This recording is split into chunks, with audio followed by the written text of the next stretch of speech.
Returning now to the Tempest Sonata keys are the following. First movement in D minor, the second movement Adagio in B flat major, which is the submediant, an unusual departure for a sonata to go to a submediant in the other movements. So this is definitely already a turning point for Beethoven as he moves into his heroic phase. And the third movement is a D minor as well. Within these keys, we have certain variations, and there's quite a lot of impetus towards F sharp minor in the first movement development, as well as to B flat minor in the third movement development. Quite far-reaching key zones. So this is the only sonata in the key of D minor by Beethoven. The exception, of course, being the Largo e Mesto of the slow movement of the Opus 10 number 3.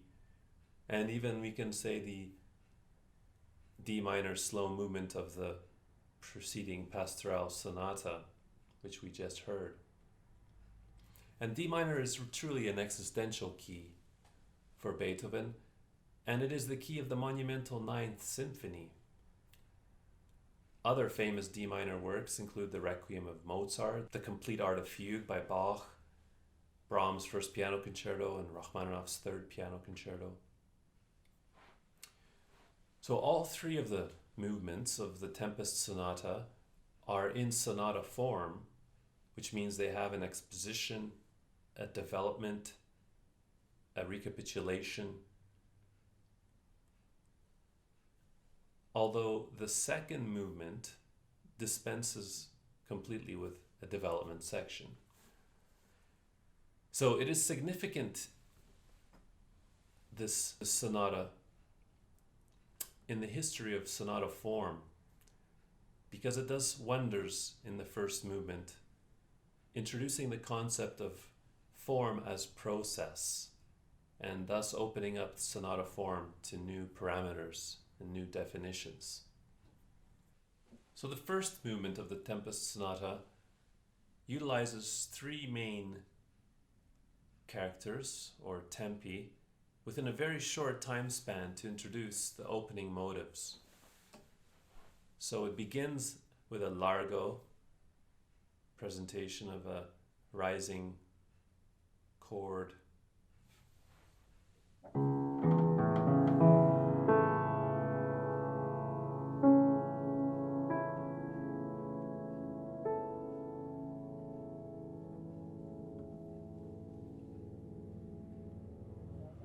which gives way to an Allegro driving passage of falling seconds.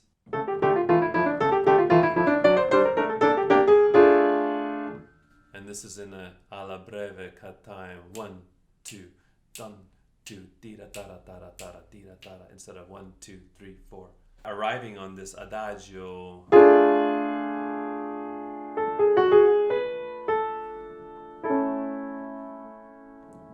which sort of resolves the passage with a nice turn around the cadence, as if it's already foreshadowing the idea of a recitative to come later on in the recapitulation. So this play of violent contrast gives way to a forward-thrusting music of extreme concentration, and the relentless drive is unprecedented in Beethoven's music. It is the first piece where he said the piano must break.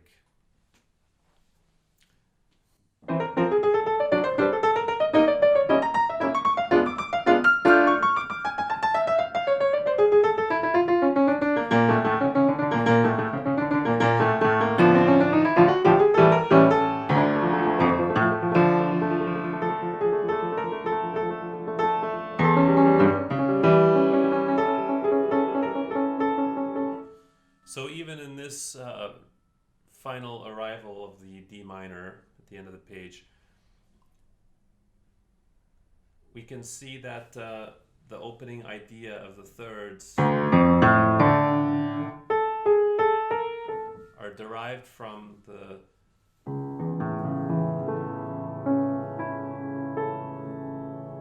and then so the Largo and the Adagio sort of placed into this furious Allegro, which drives us into a second thematic zone, which also utilizes the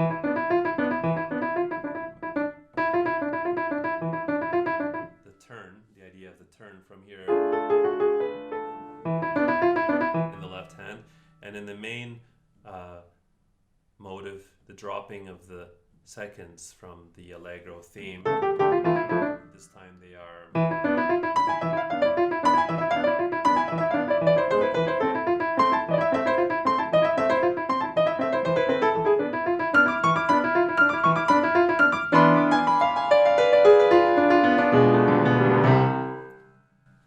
and this passage of diminished sevenths in groups of two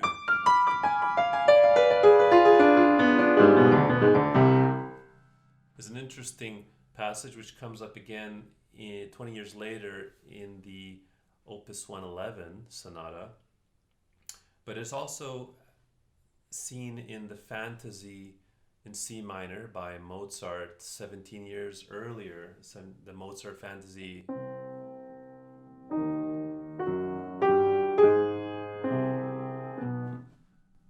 And the passage in question is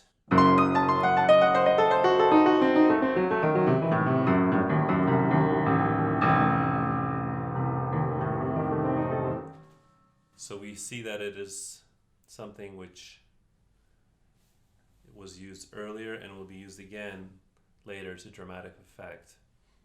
Another interesting quotation from a different composer, J.S. Bach, we find at the end of the closing theme of the exposition of the Tempest Sonata.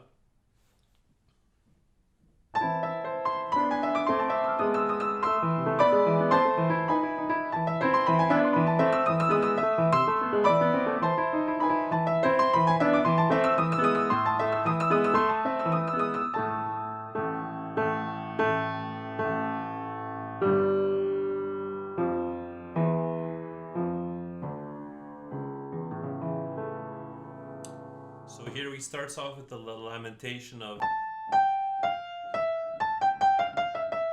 right? So he's beginning with those ideas extended, but it's a bit more within the longer half note.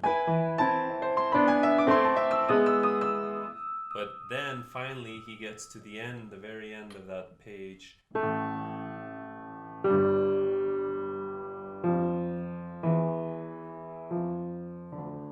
then he quotes excerpt from J.S. Bach's St. John's Passion and the aria Es ist vollbracht. And this aria, this particular melody from this aria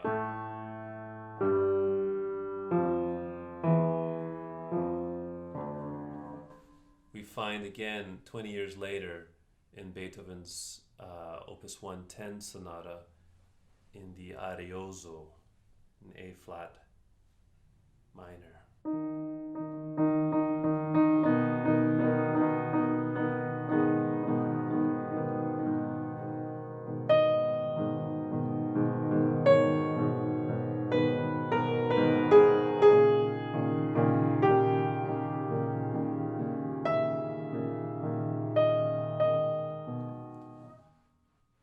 So again, we see these ideas which will continue to inspire and create even more profound works as we go into the future.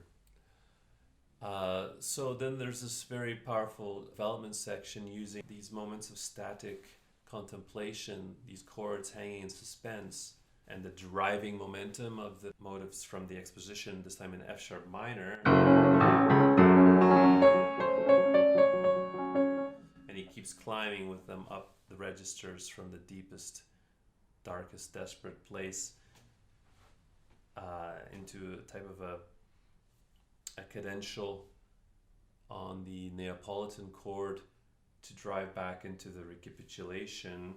And the recapitulation will feature a beautiful recitative. It's a remarkable moment in Beethoven's output, and it's very particular because he requests the use of the pedal to be held down throughout the complete recitative. So in a sense, we will be swimming from pitch to pitch, and the accumulation of sound will have to be accepted and embraced. Let's start with the recapitulation.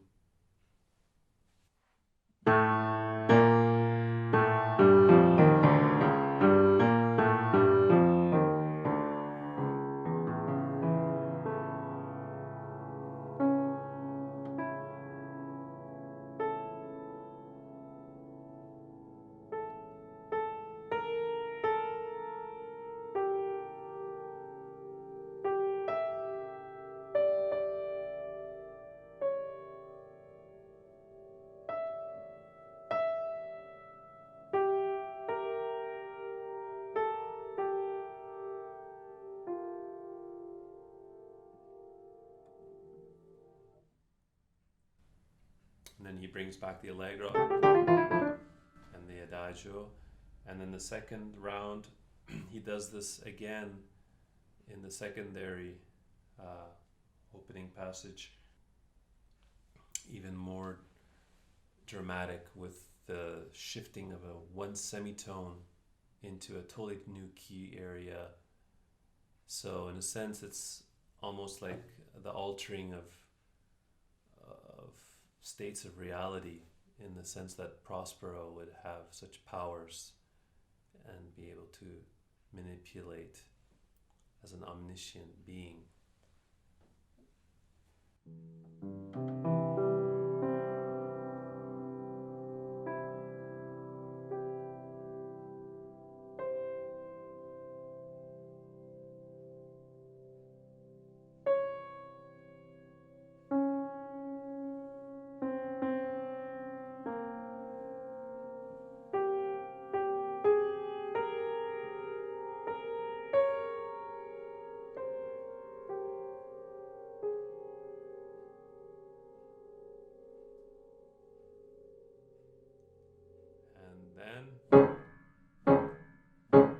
Completely jumps over the working out of the first thematic zone and the recapitulation, creating this type of transition into the immediately arriving into the second thematic zone. So he sort of bypasses that, and this is also a novelty in the condensation of sonata form, to completely make away with the preliminary recapitulation and jump directly into second theme, something which Chopin would also do in both of his piano sonatas. So it's already a form of recreating sonata form and using this form as process concept. It also shows how psychological elements somehow are more powerful than a formal construction, which we are supposed to use. And this can also get us into a metaphysical world of Prospero and sort of the fight for power and control and shifting power within music, in this case. So the ending of this piece ends quite in decline, with the presentation of just a chord to finish. And that was after he does the final 3 tonic tones with a rumbling sort of storm in the distance to finish.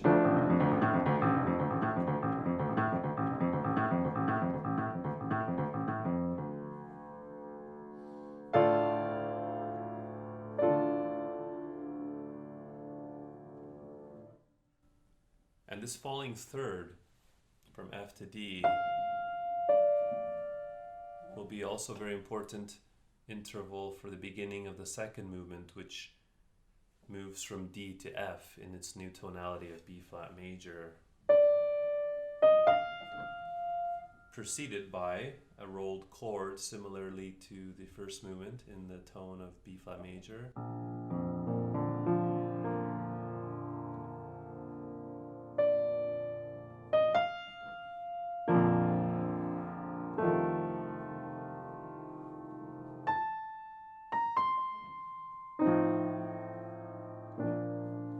And this theme, you can see that it's using the idea a little bit of this short note in between to give a bit of a feeling of the recitative element, and also it shuffles in between registers, so between this top area into the bottom of the piano to the mid-range, and then back up, back down. So it's going between registers as if it's sort of being expressed by various instruments. Could be woodwinds versus low strings, and back to woodwinds, back to low strings. But it's all one theme divided between these types of textures. So it's also quite a novel concept to express a theme divided up different regions of the instrument like this. In the second theme, we have a kind of a beautiful dolce, which Beethoven asks for. And whenever we see Beethoven asking for dolce, it's usually something he wants extremely tender and expressed with humanity. And so we can think of Miranda from the Tempest and this romance between her and the Prince Ferdinand from the Shipwrecked Party.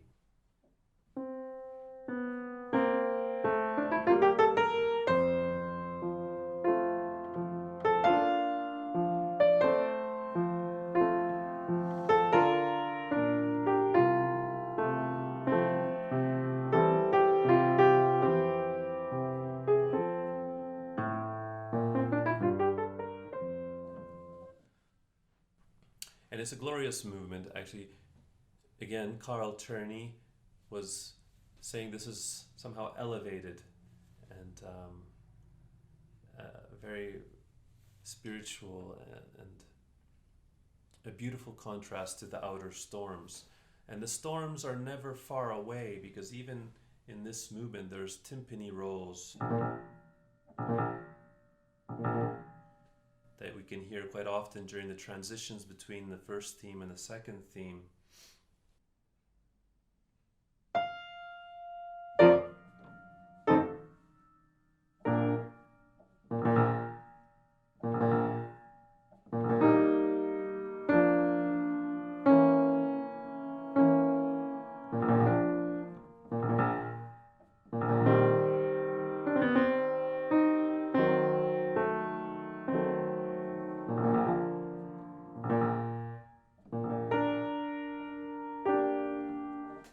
See that it's constantly reminding us the lower timpani roll there, and this brings in the crescendo into the second theme eventually. Also in the recapitulation of this sonata, when he brings in the first theme once again, we can see that it's coming in with a very complete accompanimental figure in 32nd notes, and the speed of this ultimately will depend on the tempo of the opening of the sonata. So if you can imagine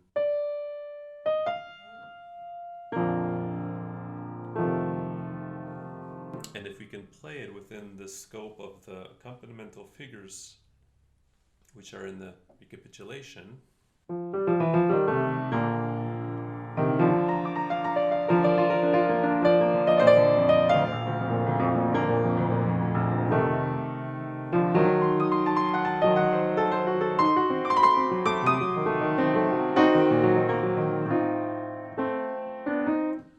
that means probably that'll define what tempo we are able to take in order to synchronize the whole. Finally, there's a very beautiful coda in this movement, and again, this coda will be valuable because of the thirds that we found at the end of the first movement, the one that was F to D. Here we will see that again in the end of this movement.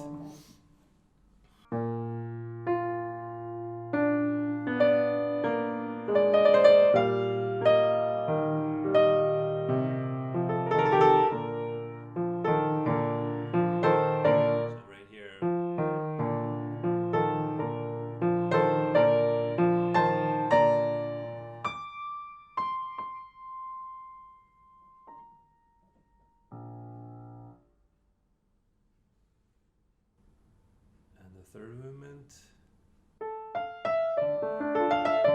using the same three pitches of the falling third back in D minor.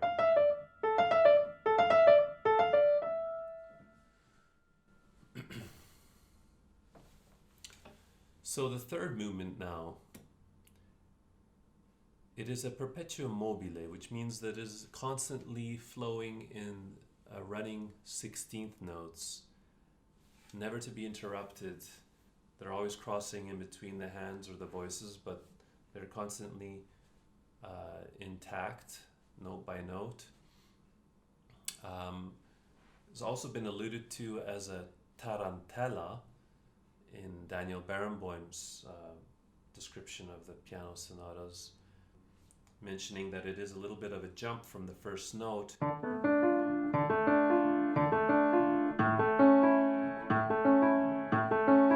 into the remaining three notes, and there's a tie on these three notes and a little jump from the first note.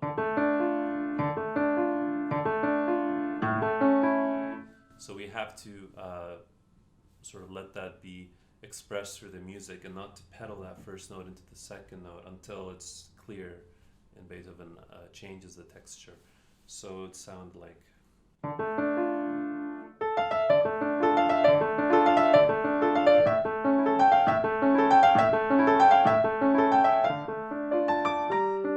And then from here on in, it would be all pedaled.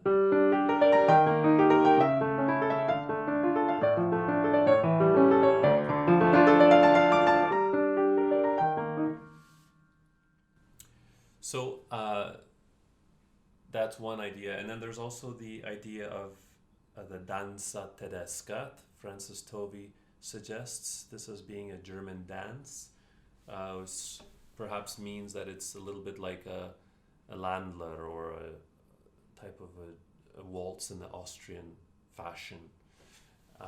And there's a funny trivial comparison I'd like to make with the famous Für Elise from 1810. If you can think of this beginning once again to the beginning of Für Elise.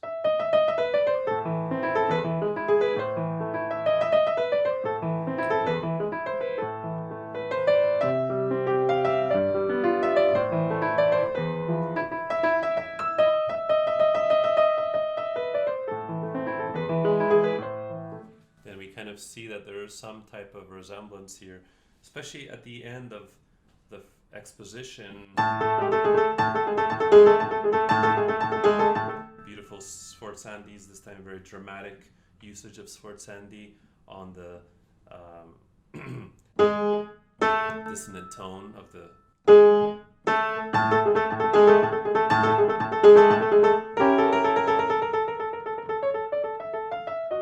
But yeah, using also this chromatic inflection, just like Für Elise. So there are some similarities to be thought about. The second theme of this third movement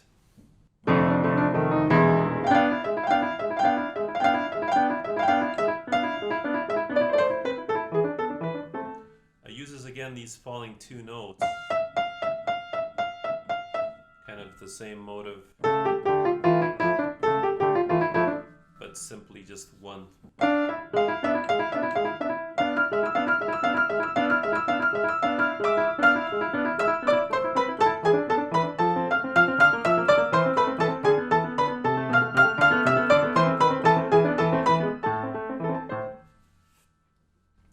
So that's a really beautiful melodic second theme there. And you can see that there's constantly the perpetual moto in the left hand, never changing the rhythmical drive and support. The development is very particular in the sense that it has an episode a la J.S. Bach again, using a sort of polyphonic invention. If I can show you the counterpoint here. So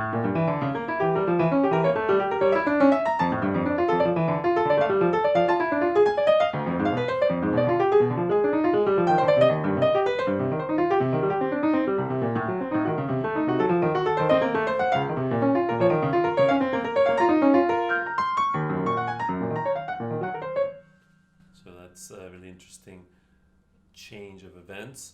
And in this development, there's no second theme. It's using only the fragments of the first theme, and then it ends up on the B flat minor tonality for that theme.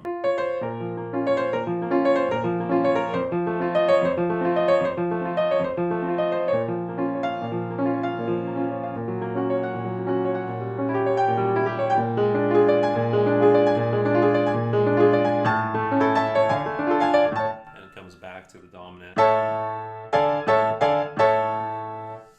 Makes its way back to the recapitulation with an extended cadence, or a cadenza, I guess you can call it. And this extended recapitulation is quite a bit longer than the exposition, using many more key regions in the transitional material, in the original first thematic zone as well. And when we get to the coda here, the coda is just as long as the development. So again, the proportions are quite large with a huge coda. It's a novel thing for Beethoven at this point to introduce such types of modifications in the sonata form. To conclude, we have 3 final chromatic scales. We were usually having 2. This time he adds a third one to give a final big bang and a sort of representation of deep despair, but then he sort of allows the feelings to unwind and dissipate, and there's an unorthodox ending, similarly like to the beginning of the first movement. We have a very calm and subtle sort of bowing out as the piano submerges into a low register. Let's look at the coda.